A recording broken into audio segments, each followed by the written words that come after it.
Bonjour et bienvenue dans ce nouvel épisode de Et si la ville. Aujourd'hui, nous discutons avec Emmanuel Soulias, directeur général d'Enercop. L'objectif, c'était de pouvoir que vous nous expliquiez ce que vous faites et ce qu'est Enercop. Ça fait un peu plus de 10 ans que Enercop existe. Est-ce que vous pouvez nous en dire deux mots? Mais avec plaisir. Bonjour. Enercop, c'est un fournisseur d'électricité, donc ils vendent de l'électricité à des particuliers, à des entreprises, à des collectivités. Donc c'est un acteur qui interagit sur un milieu très concurrentiel où il y a de plus en plus d'acteurs, même si le marché est détenu encore à 85% par EDF.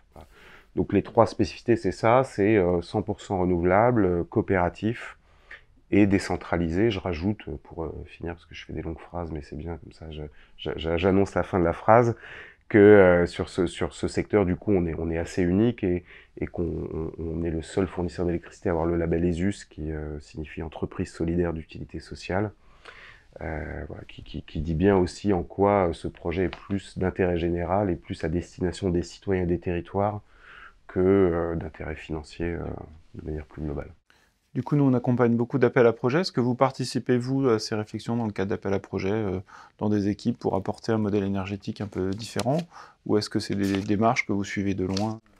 On participe, pas de manière systématique, mais assez régulièrement. Soit on est sollicité, donc bien volontiers, on s'inscrit dans la réponse à l'appel d'offres ou à la consultation en disant nous, on sera heureux de participer, par exemple, à l'autonomie énergétique du bâtiment dont il est question, hein. On est assez engagé dans la réflexion et progressivement dans l'accompagnement sur tous les projets d'autoconsommation collective, qui nous parle plus que l'autoconsommation individuelle. Derrière, il y a cette idée d'inscription dans la cité, quand il s'agit de la ville, et puis de la solidarité au niveau d'un bâtiment, que ce soit du tertiaire ou du résidentiel.